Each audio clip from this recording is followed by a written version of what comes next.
High. তো আমার একটা ইনফরমেশান শেয়ার করার ছিল। সেটা হচ্ছে রিসেন্টলি দিল্লি হাইকোর্ট আমাদের শপিন্ডো রিলেশনশিপকে নাল অ্যান্ড ভয়েড হিসেবে ডিক্লেয়ার করেছে। তো what is sapinda marriage? Sapinda marriage in the sense মাতৃপক্ষের 3 পুরুষ আর পিতৃপক্ষের 5 পুরুষের মধ্যে যদি কোনো রিলেটিভ থাকে, যেমন মায়ের বোনের মেয়ে তার মেয়ে, বা বাবার বোনের মেয়ে তার মেয়ে তার মেয়ে, এরকম কাইন্ড অফ, মানে একটা গ্রুপের যে রিলেশনশিপ। তো এর মধ্যে বিবাহ করা যাবে না, বা করলেও সেটা কোর্ট নাল অ্যান্ড ভয়েড হিসেবে গণ্য করবে। So what is শপিন্ড?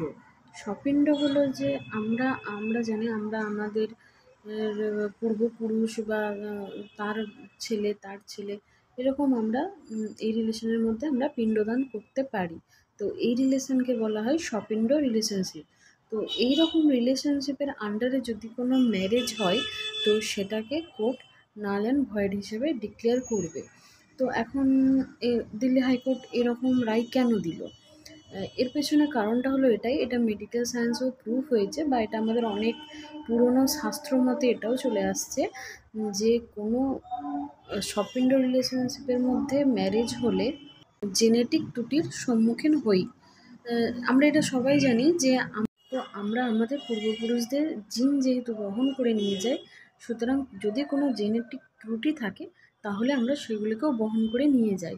এর ফলে কি হয়, যদি শপিন্ড ম্যারেজ এরকমভাবে চলতে থাকে তাহলে একটা টাইমের পর, আজকাল না, আজ থেকে কয়েকশো বছর পর, বা কয়েক বছর, 50-60 বছর, 100 বছর, 200 বছর পর হয়তো এই ফ্যামিলিটাই শেষ হয়ে যাবে, বা ফ্যামিলির মধ্যে যারা পরবর্তী প্রজন্ম আসবে তারা, মানে কোনো জিনগতভাবে তাদের ত্রুটি থেকেই যাবে।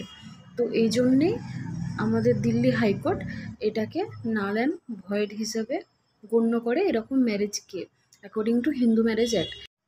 তো এখন অনেকের মনে কোশ্চেন আসতে পারে যে অনেক কাস্ট বা কমিউনিটিতে তো এরকম ম্যারেজ দেখা যায়, তো সেগুলো কিভাবে হয়?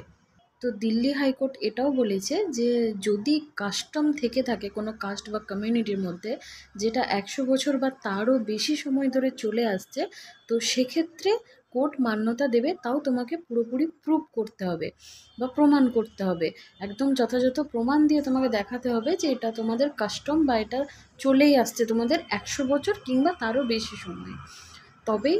তো অনেক রিসার্চ বা মেডিকেল সায়েন্স থেকেও এটা দেখা গেছে যে কোনো কমিউনিটি যদি তার আলাদাই কোনো কমিউনিটিতে যে বিয়ে হয়, তবে তাদের যে